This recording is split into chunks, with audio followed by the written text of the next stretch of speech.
It was TS of ovary. Clear? अब इस TS of ovary में अपन ने दो स्टेजेस देखे थे, एक बिफोर बर्थ और दूसरा after birth. Okay, so before birth मतलब एक फीमेल बेबी में कितने ओवा बनेंगे ये पैदा होने से पहले ही डिसाइड हो जाता है। सो लास्ट पीरियड में अपन ने टीएस ऑफ ओवरी उस बेबी का पढ़े जिसका बर्थ अभी तक नहीं हुआ है। सो आउटलाइन में अपन ने क्या क्या पढ़े थे? तो सबसे पहले अपन ने जैसी ओवरी को कट करेंगे टीएस, अपन ने पढ़े थे दो रीजन्स मिलेगा। The outer region is called as cortex and the inner region is called as medulla. So ये कॉर्टेक्स है और ये मेडुला है। ओके, कॉर्टेक्स का जो मार्जिनल एरिया रहेगा that is lined by germinal epithelial cells, और इन जर्माइनल एपिथेलियल सेल की खासियत यह है कि it can undergo meiosis as well as mitosis. Before birth ये germinal epithelial cell will undergo division और वहां पे सेल्स बनाएगा, और अपन ने कल के डिस्कशन में वैरायटी ऑफ पार्ट्स पढ़े थे। तो जब सबसे पहले अपन यहां पे पढ़े थे एक सेलुलर बंच तैयार होता है which appears in the form of cord, और इसको अपन ने कल पढ़े थे ओविगिरस कॉर्ड। ठीक, as soon as the ovigerous cord is formed before birth, as soon as the ovigerous cord is formed, the germinal epithelial layer is packed immediately by a layer called what? Very good. So this one will be what? Tunica albuginea.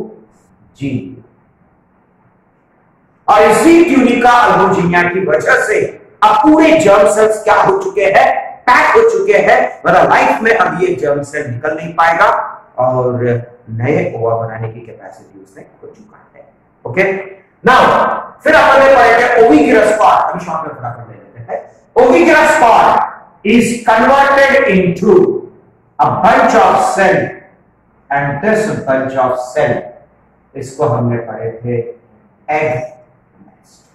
ये सब last period में हो चुका है। Okay, now this egg nest itself is converted into next stage, जिसमें अपन ने पढ़े थे सेंटर में क्या होता है? oocyte। सेंटर में oocyte। ओके, उसी के सराउंडिंग में क्या पढ़े थे अपन ने? जोना पेल्यूसिडा।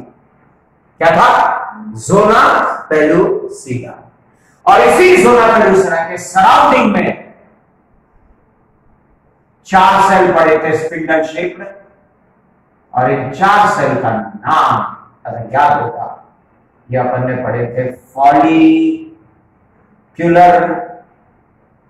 सेल्स। ठीक, सो जो लेयर जो रहेगा वो साइड के ऊपर रहेगी जोना पेल्यूसिडा, उसके ऊपर जो सेलुलर पार्ट्स रहेंगे दैट इज फॉलिकुलर सेल, और अंदर में क्या रहेगा? oocyte। और ये कंप्लीट स्टेज इसको अपन ने पढ़े थे प्राइमोर्डियल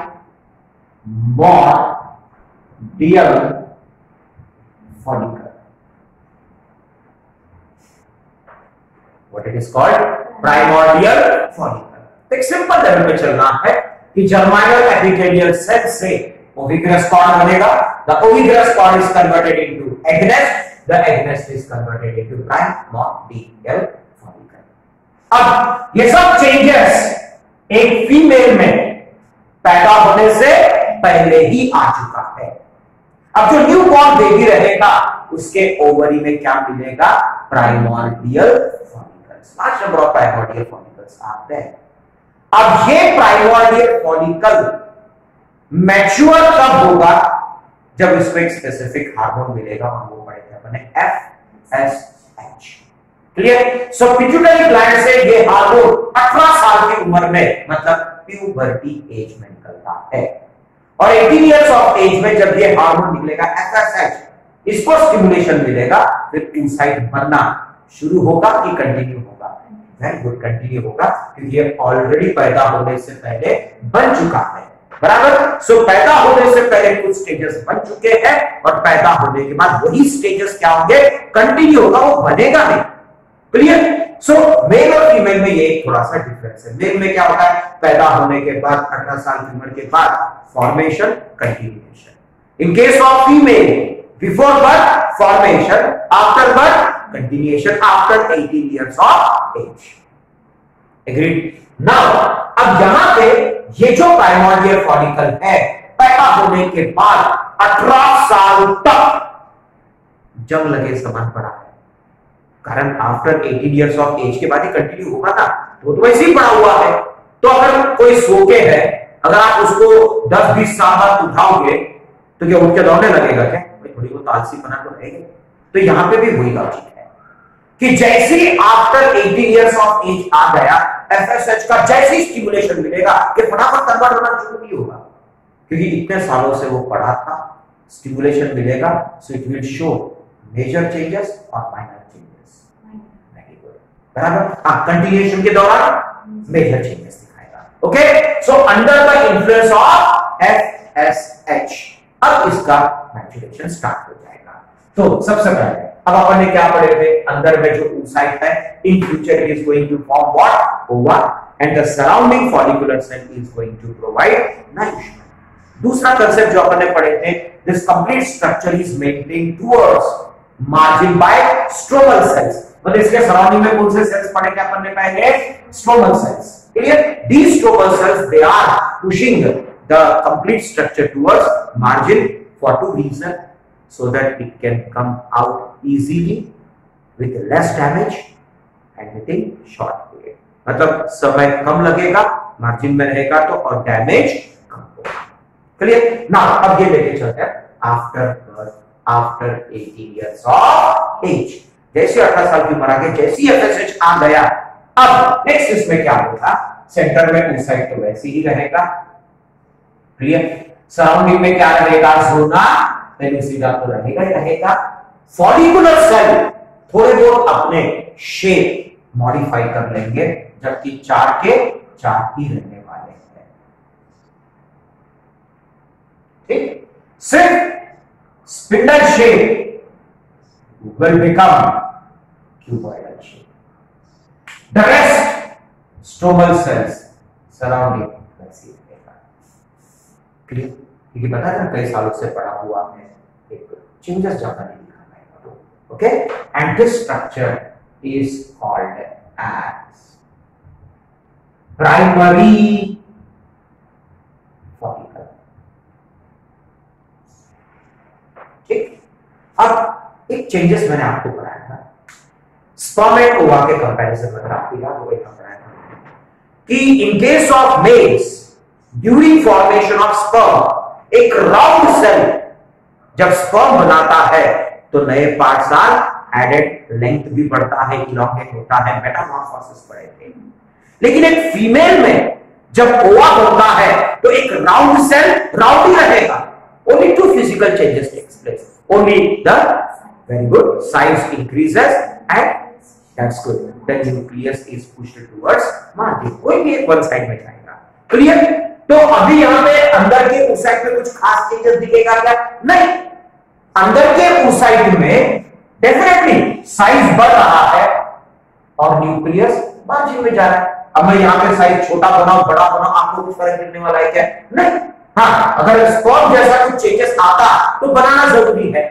अब अगर मैं इस oocyte के साइज को बड़ा करूंगा तो आप सोचो अंदर का डायग्राम कितना बड़ा हो जाएगा। कारण जब एक राउंड सेल oocyte जब ओवा बनाएगा तो साइज बढ़ेगा, न्यूक्लियस वन साइड में जाएगा, साइज बढ़ेगा तो नरिशमेंट उतना ही लगेगा कि नरिशमेंट की रिक्वायरमेंट बढ़ते जाएगी डेफिनेटली। कारण शुरुआत में only 4 cells are there to provide small oocyte, but as the oocyte size increases, still 4 cells will not be able to satisfy the developing ova या oocyte।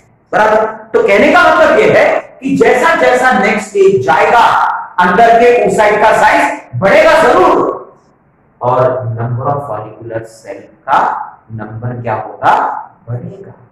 कारण बढ़ते हुए oocyte को क्या चाहिए, नरिशमेंट ज्यादा चाहिए। तो 4 cell 4 cell will not be able to provide nourishment. Follicular cell mitosis में जाएगा कि मियोसिस में जाएगा कि दोनों में जा सकता है? Only mitosis, please mind it, only GERM will undergo meiosis, the rest all of the cells will only undergo mitosis। ये मैंने पहले ही क्लियर किया हूं। जब तक GERM मुंह से वर्ड नहीं निकलेगा आपकी तरफ से आंसर मियोसिस नहीं आना चाहिए। क्लियर? ये चीजों को थोड़ा सा केयरफुली ध्यान रखो, नहीं तो कंसेप्ट डिफिकल्ट हो जाएगा आपके लिए। बराबर। और कोई भी सेल एक ही बार मियोसिस में जाएगा, दोबारा अगर उसको डिवाइड भी होना कि आपको meiosis to almost similar to अभी जो भी एक ही बार जाएगा मियोसिस में, और दोबारा जो भी डिवीजन होगा that will be a mitosis. तो ये ऑलरेडी मैं पॉलीमर सेल बना तो मियोसिस से बना था, अब ये आगे जब डिवाइड होगा तो कैसे डिवाइड होगा, माइटोसिस से डिवाइड होगा। बराबर। और मियोसिस में 4, माइटोसिस में 2। Clear? Now this primary follicular cell has no basic, मतलब बहुत ज्यादा ह्यूज डिफरेंसेस नहीं है। मतलब एक प्राइमोरियल फॉलिकल और प्राइमरी फॉलिकल के बीच में ज्यादा डिफरेंस नहीं है। oocyte zona pellucida, follicular cell, stromal cell. The only difference is spindle follicular cell, cuboidal follicular cells। Agree? उसके बाद अब चेंजेस आना शुरू हो जाएगा। अब oocyte का साइज बढ़ रहा है, पर मैं डायग्राम में दिखाऊंगा नहीं, बिकॉज़ इट इज अंडरस्टूड कुछ एज इट इज। तो आइए, क्योंकि अगर मैं oocyte का साइज बड़ा करूंगा और मार्जिन के फॉलिकुलर सेल का नंबर भी बढ़ाते जाऊंगा, तो सोचो एक स्टेज कितना बड़ा दिखेगा, स्पेस कम। तो हम तो इमेजिन करके चलेंगे कि अंदर का oocyte का साइज बढ़ रहा है, क्योंकि अभी हमारे लिए मेन रहेगा सराउंडिंग लेयर्स। और सिंपल है, ओके। अब अंदर में क्या है, oocyte। oocyte के सराउंडिंग में ऑलरेडी क्या था, जोना पेलुसिडा। ये सब लेबलिंग आपको करना है भैया। सो this one will be what, oocyte, this one will be what, zona pellucida, and this one will be what, very good। और ये आप खुद लेबल करेंगे, अभी सेम चीज कैरी ऑन करेंगे। बराबर। हर चीज लिखना जरूरी नहीं है। क्लियर? नाउ अगेन फिर से ये भी आपको करना है। तो ये क्या रहेगा, oocyte, ये क्या रहेगा, जोना पेलुसिडा। अब उसके सराउंडिंग जो फॉलिकुलर सेल है उतने ही रहेंगे कि क्वांटिटी बढ़ेगी, division. Very good, division will be mitosis. Repeated mitotic division होगा, जिससे फॉलिकुलर सेल का नंबर बढ़ते जाएगा। ये फॉलिकुलर सेल का नंबर बढ़ गया। So all these are what, follicular cells, and these follicular cells now they are called as stratum granulosa। क्या नाम है, stratum granulosa। जो मल्टी लेयर्स बने that is what, stratum granulosa। अब इतने सारे लेयर बन चुके हैं, अब ये इधर उधर बिखरना नहीं चाहिए सेल्स, ये बिखरना नहीं चाहिए करके इसके ऊपर एक इंटैक्ट लेयर डेवलप हो जाता है, और इस इंटैक्ट लेयर का नाम है बेसमेंट मेम्ब्रेन। क्या नाम है, बेसमेंट मेम्ब्रेन। क्लियर? फिर सराउंडिंग में होंगे फिर से कौन सा, स्ट्रोमल सेल्स। रिपीट करते हैं। तो सेंटर में क्या मिला था आपको, पहले से ही क्या था सेंटर में, oocyte। आपको लेबल करेंगे प्लीज, ओके। उसके सराउंडिंग में क्या था, जोना पेलुसिडा। फिर नया क्या डेवलप हुआ, स्ट्रैटम ग्रैन्युलोसम। और एक नया क्या डेवलप हुआ, बेसमेंट मेम्ब्रेन। पहले से और एक क्या था, आप लिखेंगे इसको, oocyte, जोना पेलुसिडा। नया क्या डेवलप हुआ, स्ट्रैटम ग्रैन्युलोसा, बेसमेंट मेम्ब्रेन, और फिर बाद में पुराना क्या था, stromal cell. Now all together again now it is called as, मैंने मेरे मुंह से इंग्लिश का वर्ड निकला ना, again it is called as. Then मैंने अगेन नहीं बोला होता तो आप सेकेंडली बोल सकते थे, ठीक है। अब हमको इंग्लिश थोड़ी कम आती है, Anyway, so still it is also called as primary follicle. फिर आप बोलोगे सब दो प्राइमरी फॉलिकल क्यों? अरे दो प्राइमरी फॉलिकल इसलिए साइंटिस्ट ने वर्ड यूज किया क्योंकि इसमें कोई खास चेंजेस नहीं था। तो ये शुरुआत वाला प्राइमरी फॉलिकल और ये बाद वाला प्राइमरी फॉलिकल को इंग्लिश में लेते हैं उसको अपन। So this one will be called as early primary follicle. नाम दे दो। Very good. So this is primary follicle. कोई बहुत ह्यूज चेंजेस आया क्या इसमें? So primordial follicle is converted into early primary follicle. Early primary follicle is converted into late primary follicle. ठीक है, समझ गए? कंफ्यूजन तो क्रिएट नहीं हो रहा? Very good. अगर आप पहले वाले सभी स्टेजेस को अगर कंपेयर करेंगे तो oocyte तो जैसे कि वैसे ही है, सिर्फ उसका साइज बढ़ रहा है और अंदर में न्यूक्लियस वन साइड में जा रहा है। जो उसमें नयापन दिख रहा है, new layers are added of follicular cell, मतलब नरिशमेंट प्रोवाइड करने वाले सेल उस पे ऐड होते जा रहे हैं। अब पूरा के पूरा स्ट्रक्चर मार्जिन में क्यों मेंटेन हुआ था बताओ? ताकि वो डैमेज कम कर सके एक, और निकलने के लिए समय कम लगे। बट फिर से प्रॉब्लम में फंस गया हूं। फिर आप लोग अभी प्रॉब्लम क्या बचा दी? आप देखो ना यहां पे वो खुद के लेयर्स में फंसते जा रहे हैं, मतलब ओवरी के बाहर तब निकलेगा जो पहले खुद के अंदर से तो निकले। कारण सराउंडिंग में क्या बढ़ते जा रहा है? फॉलिकुलर सेल का लेयर बढ़ते जा रहा। इमेजिन करो यहां पे oocyte है, ज़ोना पेलुसिडा है। अब ये फॉलिकुलर सेल बार बार मल्टीप्लाई हो रहा है, जिसके ऊपर लेयर बनते जा रहे। तो यहां पे ये oocyte ओवरी के बाहर निकलना तो बात की बात है, पहले खुद के फॉलिकल के बाहर तो निकलना पड़ेगा उसको, मतलब पहले खुद के ही बहुत सारे लेयर को तोड़ना पड़ेगा, बाद में ओवरी के लेयर को तोड़ेगा। तो कहने का मतलब यह है कि जैसा उसने यहां पे मार्जिन में मेंटेन किया था अपने आप को, so that it can come out easily, same thing it will maintain here also. मतलब यहां पे भी वो क्या करेगा, अंदर में भी अपने आप को क्या करेगा, मतलब फॉलिकल में भी अपने आप को क्या करेगा, मार्जिन में पुश करवा देगा। एग्री? सो पुश करवाने के लिए अब वहां पे होता क्या है, तो पुश करवाने के लिए क्या होगा? सपोज ये वाला oocyte है, ये हो गया oocyte, बराबर, और ये वाले पूरे लेयर्स है, कौन से लेयर्स है? स्ट्रैटम ग्रैन्युलोसा के लेयर्स है। एक सिंपल कंसेप्ट है, अगर मैं आपको पुश करूंगा तो जाओगे वहां पे, बराबर। सेम लॉजिक यहां पे है। तो ये क्या है? oocyte है, और ये सब क्या है? स्ट्रैटम ग्रैन्युलोसा के लेयर्स है। Now a small gap is formed between stratum granulosa. ये क्या बन गया? Now as the gap increases, oocyte will be pushed towards one side. Agree? मतलब नेक्स्ट स्टेज में फिर से थोड़ा चेंजेस है। थोड़ा चेंजेस क्या है? स्ट्रैटम ग्रैन्युलोसा के लेयर के बीच में क्या बनेगा? Gap, and as the gap increases the oocyte will be pushed towards one side. One side होगा तो मार्जिन बोले तो यूनिफॉर्म हो सकता है। ओके, अब वन साइड बोले तो मार्जिन ही है, बट एक साइड हो जाएगा कोई भी। Okay, now the oocyte is pushed towards one side because of gap। चलो क्या करना है देखते हैं अपन। तो ये हो गया oocyte वन साइड में चला गया। डेफिनेटली इसके सराउंडिंग में क्या रहने वाला है? Zona pellucida. ये तो आपको मेंटेन करना है। ओके, नाउ अब इसके सराउंडिंग में स्ट्रैटम ग्रैन्युलोसा। बट याद रखो नंबर बढ़ते जा रहा है, डिवीजन तो हो रहा है। ये हो गया स्ट्रैटम ग्रैन्युलोसा, गैप बढ़ गया। Because of that gap the oocyte is pushed towards one side. The rest of the parts remains same. ये क्या रहेगा? Basement membrane. ये क्या रहेगा? Stromal cell. क्या नया है वहां पे? कुछ भी तो नहीं है, हर चीज जैसे के वैसे दिख रहा है आपको। मतलब पहले से अंदर में क्या था? Very good.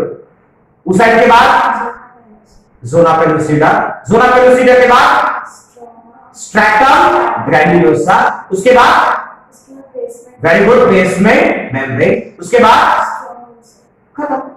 ऐसे चीज है जो नया डेवलप हुआ है, जो न्यू बना है, that is what? A space, and this space is called as antrum filled with liquid liquor folliculi। So antrum is filled with liquor folliculi. वो एक ही तो चीज डेवलप हुआ जैसे कि वैसे ही है, बराबर। नाउ टुगेदर आप बोल सकते हो, नाउ अगेन तो बोला नहीं मैंने, तो क्या रहेगा ये, very good, secondary follicle. Okay, secondary follicle, okay, is also called as antral follicle, क्योंकि अब आगे से अब आप खुद देखो, एक लेट प्राइमरी फॉलिकल और सेकेंडरी फॉलिकल में कुछ फर्क है क्या?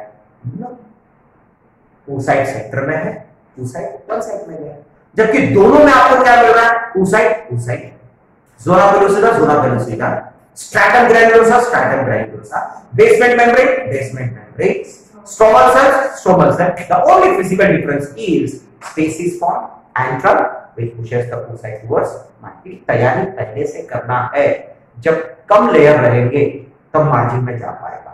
अगर बहुत सारे लेयर बन गए तो मार्जिन में कैसे जाएगा? वो तो जाने नहीं देगा मार्जिन में।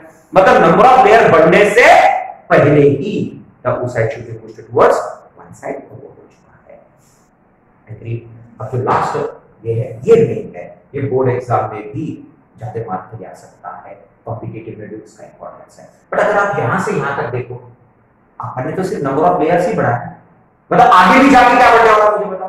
नंबर ऑफ लेयर्स ही बढ़ने वाला है, बाकी क्या होने वाला है? तो अभी हम सीधा सीधा फिर से क्या पढ़ेंगे? लेयर्स ही पढ़ेंगे। तो अभी सीधा सीधा देखो, स्टार्टिंग से आप देख रहे हैं, आपको भी कुछ वर्क करना है। मैंने डायग्राम में ये जो एरोस को इनकम्प्लीट रखा है, दिस यू कैन अंडरस्टैंड।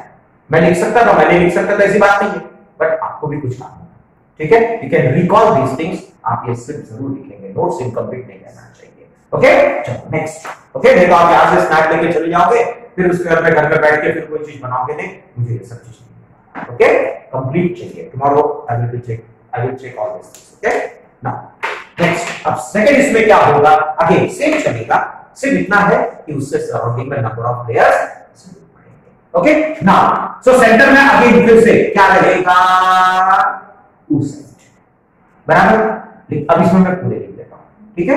तो सेंटर में जो नया डेवलप होगा लिखा होगा, तो सेंटर में क्या है? oocyte। ओके, अब oocyte के सराउंडिंग में क्या था? जोना पेल्यूसिडा, बराबर। क्या रहेगा? जोना पेल्यूसिडा, ठीक।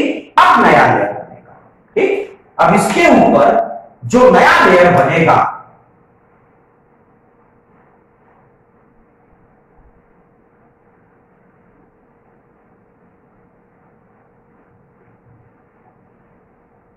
ठीक, this new layer is called as corona radiator. Corona virus चला था, कोरोना हो गया। Okay, it's a corona radiator.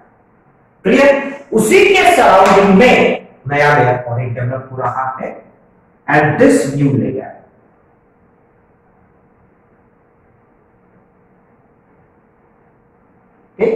this new layer is called as discus proliferatus। बाद में कनेक्ट होगा इसको, ठीक है? सो सबसे पहले क्या था? जोना पेलुसिडा, उसके सराउंडिंग में जोना पेलुसिडा, उसके सराउंडिंग में जो नया लेयर बना corona radiata. Very good. Okay, so उसके सराउंडिंग में क्या बना? Discus proligerus. क्लियर? अब ऑलरेडी बाकी के फिर वही लेयर्स हैं जो पहले से थे। कौन कौन से लेयर्स थी देख के बता दो मुझे। Stratum granulosa, so this one is stratum granulosa, ये स्ट्रैटम ग्रैन्युलोसा। और स्पेस जो है ऑलरेडी अपन क्या डिफाइन कर चुके, देख के बता दो, एंट्रल। Very good. ओके, सो पहले से क्या है? Now this layer is what? Stratum granulosa.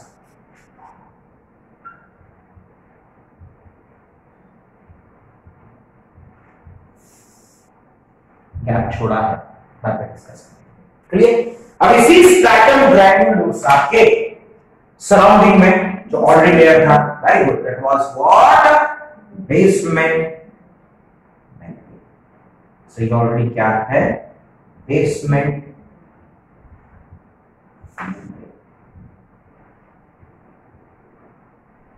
ठीक, उसके सराउंडिंग में स्ट्रोमल सेल। स्ट्रोमल सेल की ताकत बढ़नी भी तो चाहिए क्योंकि स्ट्रक्चर बड़ा है और आगे जाके वो आपको बाहर भी तो निकालना है। तो यही स्ट्रोमल सेल दो लेयर बनाएगा, आउटर एंड इनर, बराबर। तो इसके सराउंडिंग में जो दो लेयर बनते हैं, बट ये दो लेयर नए हैं। ये कहां से डेवलप हुआ है, स्ट्रोमल सेल से। अब यहां से अपन क्या अंदर से बाहर आ रहे हैं, तो पहले इनर लेयर आएगा क्या आउटर लेयर आएगा। सो स्ट्रोमल सेल ने जो इनर लेयर बनाया, that is theca interna. Very good. So the outer layer becomes theca externa. Clear, कितना सिंपल है। क्या बना है यहाँ पे, ये दो ही चीज तो बना, सॉरी ये दो चीज क्या बना, ये तो पहले से मेंटेन करता है। क्लियर, चलो एक बार शुरू कर देंगे अपन। सो फटाफट जो लेयर्स है, क्लियर। तो सबसे पहले यहाँ पे क्लियर क्या था, oocyte। उसके बाद ज़ोना पेलुसिका, उसके बाद कोरोना रेडिएटा, उसके बाद डिस्कस प्रोलिगरस, उसके बाद क्या है बताता हूं, उसके बाद स्ट्रैटम ग्रैन्युलोसा, उसके बाद बेसमेंट मेम्ब्रेन, उसके बाद थीका इंटरना, उसके बाद theca externa. So the gap is there. अब ये जो अंदर का स्पेस था, क्या पढ़ा था previously, antrum is filled with liquor follicular liquid, solid liquid gas. क्या है, लिक्विड है। अब लिक्विड में कोई भी चीजें उड़ेगी कि फ्लोट होगा, ऑब्वियसली। तो यहां पे ये पूरा जो स्ट्रक्चर है oocyte के आजू बाजू वाला, ये यहां पे एक जगह फिक्स रहेगा कि फ्लोट होगा, फ्लोट होगा। और कोई भी चीज अगर इधर उधर घूमते रहेगा और जब निकलने का मौका आएगा और कहीं और पड़ा रहेगा तो निकल पाएगा क्या, नहीं। इसमें कहीं ना कहीं वो क्या होना चाहिए, फिक्स होना चाहिए। मतलब ये स्ट्रक्चर यहाँ पे हिलना नहीं चाहिए, और हिलना नहीं चाहिए करके यहाँ पे एक सेलुलर बंच होता है, और इस सेलुलर बंच का नाम है जर्म हिल। जो हिलने नहीं देगा उससे कोई लेना देना नहीं, फिर से जोड़ना। ओके, सो जर्म हिल एक सेलुलर बंच है जो स्ट्रक्चर को हिलने नहीं देगा। मींस इस जर्म हिल ने उस पूरे स्ट्रक्चर को एक जगह बाइंड करके रखा है। बट आप खुद सोचो, अगर ये जर्म सेल एक सेलुलर बंच पूरा यूनिफॉर्मली अगर पैक कर देता तो फिर क्या मतलब था, फिर बाहर निकलने में वैसे भी तकलीफ होती। क्लियर, इसे एक छोटा सा बंच है। क्लियर, अब कंटिन्यूएशन में क्या क्या आया मुझे बताओ। सबसे पहले oocyte, बाद में ज़ोना पेलुसिका, बाद में corona radiata, then discus proligerus, then germ hill, very good, then stratum granulosa, then basement membrane, then theca interna, then clear, together. Now this one final हो चुका है, together it is called as Graafian follicle. क्या नाम है, Graafian follicle. मतलब पूरी तरह से मैच्योर हो चुका है। So that can be called as Graafian follicle और it can be called as matured follicle. मतलब पूरी तरह से क्या हो चुका है, मैच्योर। देखो एग्जाम में अगर ये आता है तो ज्यादा मार्क के लिए it will be very easy. आपको सिर्फ लेयर या तो बाहर से अंदर लिखना है या तो अंदर से बाहर। जब आप अंदर से बाहर लिखेंगे तो oocyte, zona pellucida, corona radiata, discus proligerus, germ hill, stratum granulosa, basement membrane, theca externa, theca interna. अगर बाहर से अंदर आएंगे तो theca externa, theca interna, basement membrane, very good, stratum granulosa, germ hill, discus proligerus, corona radiata, zona pellucida, oocyte। Either of one sequence you have to maintain. नहीं तो exam ऐसे ऐसे लिखोगे तो मार्क्स कटने के चांसेस है। Clear, either inner to outer और from outer to inner sequence में चलना पड़ेगा। अब oocyte पूरी तरह से मैच्योर हो चुका है, मतलब बाहर निकलने की बारी आ चुकी है। दूसरा हार्मोन बताया था जो गैमेट को रिलीज कराता है, LH। सब चीजें मेंस्ट्रुअल साइकिल में आएगा, चिंता मत करो सब चीजों को, क्लियर। अब LH क्या करेगा, पिट्यूटरी ग्लैंड से निकलेगा और ओवरी को पंक्चर करता चलेगा, बराबर। अब लेयर कैसे टूटेंगे मुझे बताओ, बाहर से अंदर जाएगा ना, तो जो हार्मोन निकलेगा वो क्या करेगा, सबसे पहले जर्माइनल एपिथेलियम को ब्रेक करेगा, फिर बाद में किसको ब्रेक करेगा, ट्यूनिका अल्बुजिया, फिर बाद में किसको ब्रेक करेगा, वेरी गुड, फिर very good, stratum granulosa, very good, यहीं तक ब्रेक करेगा। मतलब बाहर सिर्फ oocyte निकल रहा है तो उसके साथ में 3 लेयर निकल रहा है, साथ में 3 लेयर निकल रहा है, बॉडीगार्ड भी तो चला। अब यही oocyte बाहर निकलने के बाद ओविडक्ट उसको पिक कर ले, ओविडक्ट में यही oocyte के साथ स्पर्म फ्यूज होगा और स्पर्म के फ्यूजन के बाद यही oocyte बाद में जाइगोट में कन्वर्ट होगा। अब वहां पे फीमेल रिप्रोडक्टिव ट्रैक्ट में millions of sperms are released, but एक ही ओवा है एंड मिलियंस ऑफ स्पर्म है, बट एक ही ओवा के साथ एक ही स्पर्म में फ्यूज होना है। इसका मतलब बहुत सारे स्पर्म्स जो छोड़े गए हैं उसमें से कोई भी एक फ्यूज होगा। So female reproductive tract acidic nature maintain करता है, जिसमें बहुत सारे स्पर्म डिस्ट्रॉय हो जाएंगे। स्पर्म इज अ गैमेट, ओवा इज आल्सो अ गैमेट। जब वो एसिडिक नेचर स्पर्म गैमेट को डिस्ट्रॉय कर सकता है तो ओवा को कितने डिस्ट्रॉय कर सकता है। तो इसीलिए सबसे इंपॉर्टेंट चीज ये है कि जब oocyte बाहर निकलेगा तो फीमेल रिप्रोडक्टिव ट्रैक्ट में एसिडिक नेचर से बचने के लिए अपने साथ 3 लेयर लेके निकलता है। मतलब इसी oocyte के सराउंडिंग में ज़ोना पेलुसिडा है, कोरोना रेडिएटा है, डिस्कस पॉलीगुरस है, और यही oocyte जब बाहर निकलेगा तो अपने साथ में 3 लेयर लेके निकलेगा, which is going to protect that oocyte in female reproductive tract not only from acidic nature or maybe from various certain activities जो भी हो रहा है जिसकी वजह से उसको नुकसान हो सकता है, उससे वो उसको प्रोटेक्ट करेगा। कई प्रोसेस और ये सब चीज हम कहीं ना कहीं फर्टिलाइजेशन में जरूर पढ़ेंगे। तो सीधा सीधा कंसेप्ट ये है कि जब oocyte बाहर निकलेगा तो अपने साथ में 3 लेयर लेके निकलेगा। सो एक हार्मोन अपन ने पिट्यूटरी ग्लैंड में पढ़े थे, GTH, उसमें का FSH ने ये सब चीजें बनवा दिया। नाउ LH हार्मोन जो रहेगा ये क्या करेगा, ओवरी में पंक्चर करेगा। अब जब ओवरी के लेयर ब्रेक होंगे बाद में जाके oocyte रिलीज होने के चांसेस है। तो जैसे ही वो LH आएगा, LH सबसे पहले क्या करेगा, ओवरी का आउटर लेयर ब्रेक करेगा, दैट इज जर्माइनल एपिथेलियम। फिर उसके बाद में क्या ब्रेक करेगा, ट्यूनिका अल्बुजिनिया, जिसकी वजह से अब ये ओपन हो चुका है। नाउ ग्राफियन फॉलिकल के लेयर्स ब्रेक होना शुरू होगा। तो सबसे पहले क्या होगा, थीका एक्सटर्ना ब्रेक होगा, फिर थीका इंटरना ब्रेक होगा, फिर बेसमेंट मेम्ब्रेन ब्रेक होगा, फिर स्ट्रैटम ग्रैन्युलोसा ब्रेक होगा एंड फाइनली जर्म ब्रेक होगा, जिसकी वजह से oocyte के बाहर निकलने के चांसेस है और along with 3 layers। सो अब यहां पे ग्राफियन फॉलिकल ब्रेक हो गया, जिसकी वजह से अब theca externa, theca interna, then basement membrane, plus इसमें जो स्ट्रैटम ग्रैन्युलोसा के सेल्स मिलेंगे जरूर, लेकिन साथ में ब्लड क्लॉट भी मिलेगा, लेकिन oocyte और 3 लेयर नहीं मिलेगा, क्योंकि oocyte बाहर निकल चुका है 3 लेयर के साथ।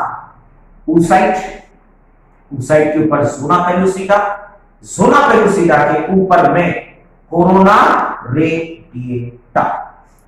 सो oocyte रिलीज हो चुका है and the release of ova is called as ovulation. लेकिन ओवा तब रिलीज हुआ जब उसने सबसे पहले क्या किया, ओवरी में पंक्चर किया, उसके बाद में सीधा सीधा उसने क्या किया, ग्राफियन फॉलिकल को ब्रेक कर दिया। मतलब ये ग्राफियन फॉलिकल अब इंटैक्ट है, कि ब्रेक हुआ है ऑब्वियसली। सो ब्रोकन ग्राफियन फॉलिकल और this one is an ruptured Graafian follicle, and this ruptured Graafian follicle is called as corpus hemorrhagic। क्या नाम है? कॉर्पस हीमोरैजिक। अब ये जो कॉर्पस हीमोरैजिक है ये एक्चुअली रप्चर्ड ग्राफियन फॉलिकल है जिसमें आप oocyte नहीं है। सो oocyte बाहर निकल चुका है, 3 लेयर लेके नीचे बढ़ता है, and now this oocyte will be picked up by what? Fimbriae of oocyte, वो चला जाएगा Fimbriae of oviduct, और oviduct के अंदर यही oocyte बाद में जिसके साथ स्पर्म फ्यूज होगा, ज़ाइगोट बनेगा और आगे के एम्ब्रियोनिक डेवलपमेंट में चला जाएगा। Now, अब यही ruptured Graafian follicle जो है, this ruptured Graafian follicle is converted into corpus luteum, and the same corpus luteum is finally converted into corpus albicans। अब ये एक्चुअली क्या है? कॉर्पस ल्यूटियम क्या है, कॉर्पस अल्बिकन्स क्या है, इनके जो डिटेल कंसेप्ट है ये हमको सिर्फ मेंस्ट्रुअल साइकिल में ही क्लियर हो पाएगा। बिकॉज कॉर्पस ल्यूटियम अगर मैं बोलता हूं कि प्रोजेस्टेरोन सीक्रेट करता है, सो उसका यूटिलाइजेशन कहां पे है? सो कहीं ना कहीं इसका यूटिलाइजेशन यूटेरस में होने वाला है और वहां मेंसेस होगा, मतलब ये मेंस्ट्रुअल साइकिल से रिलेटेड टॉपिक है। नाउ अभी हम अगर टीएस ऑफ ओवरी की बात करेंगे तो हमको सिंपली एक स्टेजेस को ही याद करके चलना है। इवन अगर बोर्ड एग्जाम में भी आता है तो इतना बड़ा हम लिखेंगे नहीं, तो कहीं ना कहीं डायग्राम में भी थोड़ा बहुत आपको समराइज करना जरूरी है। अब लोअर क्लासेस में आप लोगों ने ये जो टीएस ऑफ ओवरी है इसमें आपने सिर्फ स्टेजेस पढ़ा होगा। अब हायर में भी आपको याद रखना है कि आपको यहां पे सिर्फ स्टेजेस याद रखना है। जैसा अब अगर हम ओवरी को कट करते हैं तो ओवरी में 2 रीजन्स मिलेगा, outer region cortex, inner region what? अब कॉर्टेक्स में जो मार्जिन रहेगा, this margin is what? Germinal epithelial layer. यही जर्माइनल एपिथेलियल सेल्स जब डिवाइड होगा तो एक बंच ऑफ सेल बनेगा which gives the appearance of cord and that is called as ovigerous cord. The ovigerous cord is converted into what? Egg nest. The egg nest is converted into what? Primordial follicle. 6 stages के नाम हमारे लिए बहुत important है। So primordial follicle will be converted into early primary follicle. Early primary follicle is converted into late primary follicle. The late primary follicle is converted into secondary follicle. The secondary follicle is converted into Graafian follicle, मतलब उसमें oocyte mature हो चुका है, that's why it is called as matured follicle। अब यही Graafian follicle और matured follicle rupture होगा for the release of ova, enters into process of ovulation, and the ruptured Graafian follicle is called as corpus hemorrhagic, and the corpus hemorrhagic is converted into corpus luteum, corpus albicans। Why these 2 stages are formed? How these 2 stages are formed? ये हमको menstrual cycle में देखना है। सो एक plane concept, पैदा होने से पहले क्या हो रहा है, पैदा होने के बाद क्या हो रहा है, ये तो रियल कंसेप्ट, एक्चुअल कंसेप्ट है कि पैदा होने से पहले प्राइमोर्डियल फॉलिकल बन जाता है, पैदा होने के बाद 18 साल की उम्र के बाद यही प्राइमोर्डियल फॉलिकल आगे के प्रोसेस में कंटिन्यू होगा, मतलब पैदा होने से पहले फॉर्मेशन, पैदा होने के बाद कंटिन्यूएशन होगा। ना सिर्फ आपको स्टेजेस के नाम याद रखना है। अब मेंस्ट्रुअल साइकिल में जो आपको कंसेप्ट की जरूरत है वो सिर्फ इन स्टेजेस में जो 2 मेन चेंजेस होती है उस पर ज्यादा फोकस रहना है। तो सबसे पहले यहां पे oocyte का क्या होगा? साइज बढ़ेगा, और बढ़ते हुए oocyte के साइज को नरिशमेंट की रिक्वायरमेंट बढ़ेगी। So as the oocyte increases, the requirement of nourishment also increases, and to provide more amount of nourishment, ये जो फॉलिकुलर सेल्स है जो oocyte को सराउंड करता है, जो नरिशमेंट प्रोवाइड करता है, शुरुआत में oocyte का साइज छोटा है तो फॉलिकुलर सेल जो कम है that is enough to provide the nourishment to the oocyte. लेकिन जैसा जैसा oocyte का साइज बढ़ेगा, उसकी रिक्वायरमेंट ऑफ नरिशमेंट बढ़ेगी, तो फॉलिकुलर सेल का डिवीजन होगा, फॉलिकुलर सेल का नंबर बढ़ेगा, तो नरिशमेंट ज्यादा प्रोवाइड करने की कैपेसिटी भी बढ़ेगी। सो जैसा जैसा ये प्राइमरी फॉलिकल आगे के स्टेजेस में कन्वर्ट होते जाएगा, तो दो ही चेंजेस है, एक size of the oocyte increases और उसके सराउंडिंग में जो फॉलिकुलर सेल्स है उसका सिर्फ नंबर बढ़ेगा। तो playing concept, TS of ovary, outer cortex, inner medulla. Cortex के मार्जिन में क्या मिलेगा? जर्माइनल एपिथेलियल लेयर रहेगा। जर्माइनल एपिथेलियल लेयर का सेल्स डिवाइड होगा, ओविगरस कॉर्ड बनाएगा।